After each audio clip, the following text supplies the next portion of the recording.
Hi everybody. Okay, so today I'm going to do something different. I make my transparent / glycerin soaps on a quarterly basis. So today I'm going to walk you through how I make my transparent, I call it transparent soap. Some people call them glycerin soap. Some people call them melt and pour. Although natural clear soaps, you can melt them and use them a couple of times, but it's not like melt and pour where you can melt it like 10 times and the texture will never change. Over time it'll get harder and harder to melt a true transparent soap. So I am going to let you see how I make my transparent soaps. So in order to do this, I'm going to need to use my large tank to make the soap in, which is what you're looking at right now.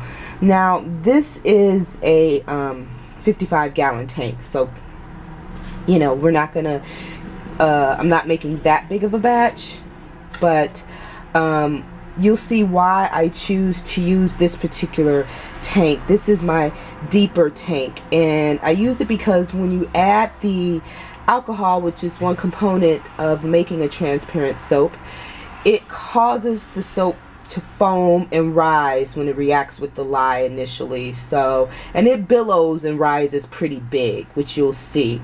So I'm going to start off by filling the tank with my oils to get them melted down.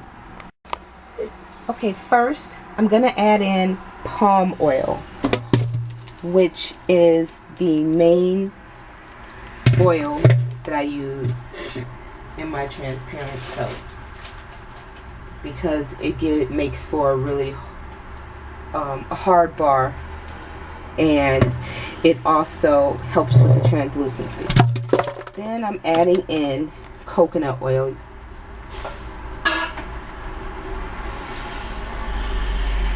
and then I'm going to add in some stearic. So now I'm adding in my palm stearic, aka stearic acid.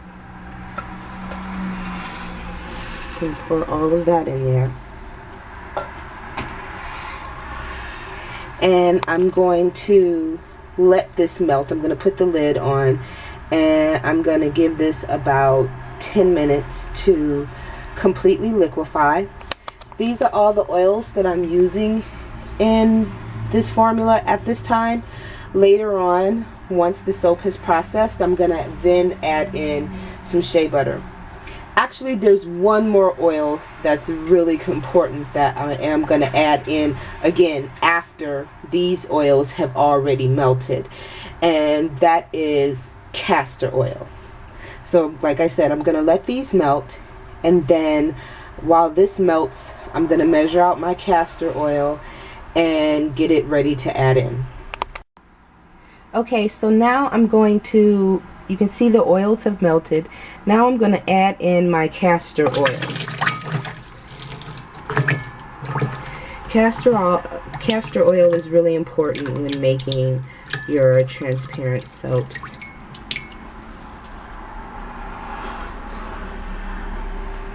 Basically, all a transparent or glycerin soap is a hot process soap where the soap is suspended in its gels phase, and you add glycerin to it so that it stays translucent. It never goes cloudy or opaque like a cold process soap or your normal hot press soap would do.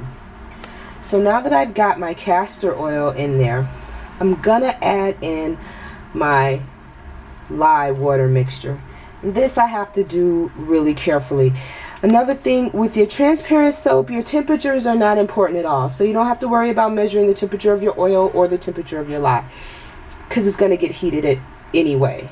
So, but I have to be really careful with this because it can splatter, and you'll see in a second what else happens when you add the lye. Okay, so I'm going to really slowly off to the side pour in my lye.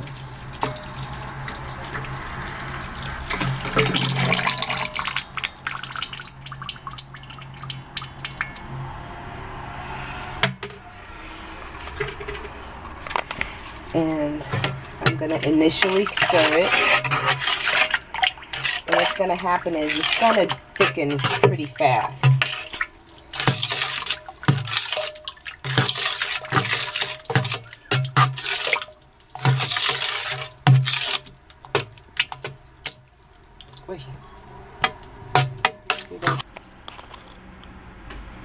So this is what the soap looks like once you've added your lye to it. It's pretty thick. You get an instant trace, especially with the amount of stearic acid in there. So I'm going to let this sit. I've got the temperature of the tank going on low, and I'm going to let this go through its gel stage. So I'm going to give it about 45 minutes to an hour, and then I'll be back to finish it up. Okay, so here's my soap after I've given it a chance to go through its gel phase. You'll see underneath here it's just really translucent and loose. The top is kind of hard, which is, you know, fine, because actually the alcohol is going to break that up, which I'm going to add now.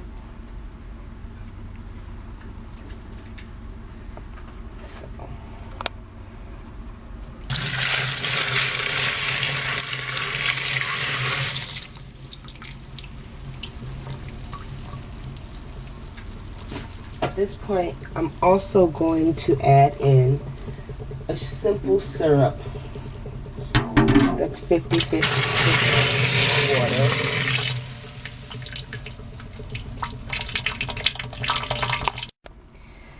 The simple syrup helps add translucency to your soap as well. Now I'm going to put in my glycerin.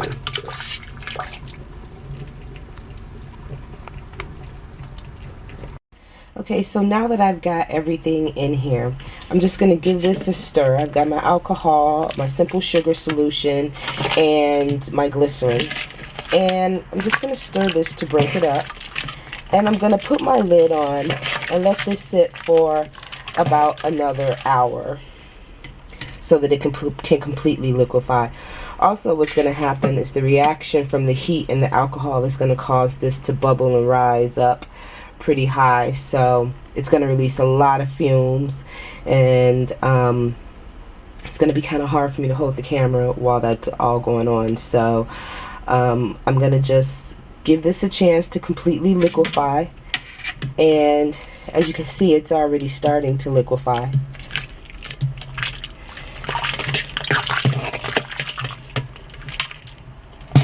The alcohol does that in and of itself, but with the added heat, that helps facilitate it even more.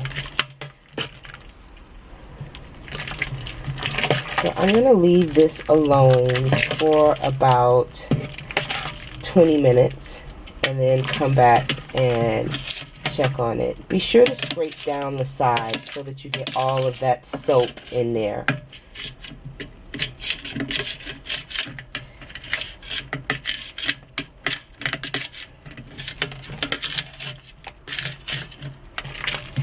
As you can see, the liquid soap is kind of an amberish, a light gold color, which is fine.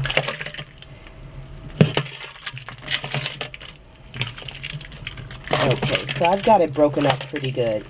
I'm going to just let it sit now for about 25-30 minutes, and then I'll come back and we'll take a look. It should be pretty much melted by then. Okay, so it's been about 25 minutes, and I just want to come and check and see how we're melting. And there's your glycerin soap. Okay, so here's our finished soap.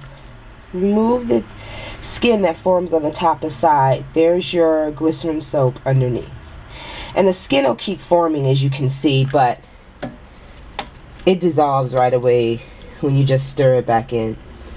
So these bits on top that aren't melted can be scooped out and melted separately and put back in, but if you leave it in there long enough, it'll dissolve completely too. So I'm going to pour some out so that you can see it, and then you're going to just fragrance it and color it as you would any other glycerin soap.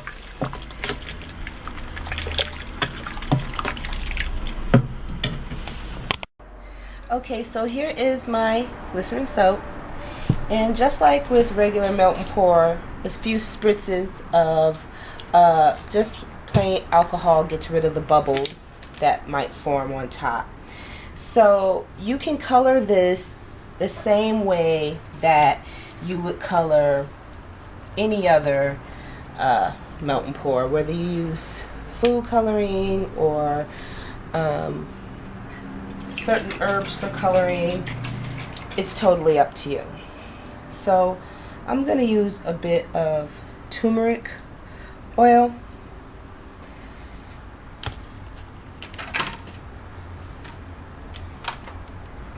And I'm just going to stir that in. Now when it comes to if you use herbs to make your colorants, of course in the glycerin soap you use less than what you normally would use in a cold process because you don't have the opacity to deal with. So I am going to just take this and pour it into some molds.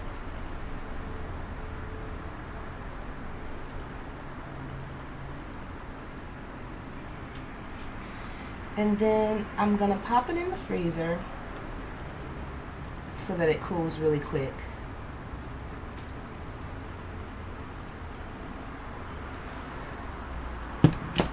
I'm going to do a quick spritz with alcohol, get rid of the bubbles. And I'm going to pop it in the freezer for about 15 minutes and then take it out and you can see your transparent glycerin soap. Okay, so here are the little sample bars that I poured, just so that you can see how they turned out.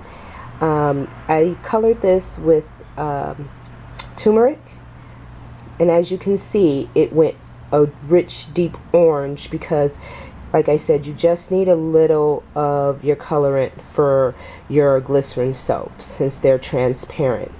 So as you can see, they're nice, transparent, and with your handmade transparent or glycerin soaps, they get clearer as they cure. They are ready to use immediately because they're cooked. We know we cook them. But if you let them sit for about a week or so, they get even more transparent if that's what you want or if that matters.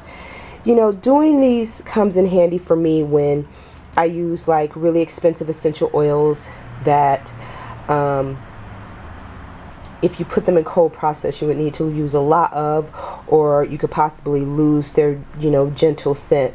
So it comes in really handy. Also, I do like the lather on my transparent soaps because of the abundance of castor oil that's used in the formula. I'm a really big fan of castor oil. This particular formula I use makes a really hard bar, so I also like to cure my glycerin soaps for about 3 weeks to get a super hard bar that ships really well and that doesn't dent or get mushy in the shower. My transparent soaps pretty much stay as hard as my cold process soaps do. So what I'm actually going to be doing today is my sugar scrub bars. That's another reason why I use my transparent soap formula, is for those, because you know the sugar will dissolve in a cold process. So I'm going to get busy making those, and I was happy to share this video with you. So I'll see you guys again soon. Bye.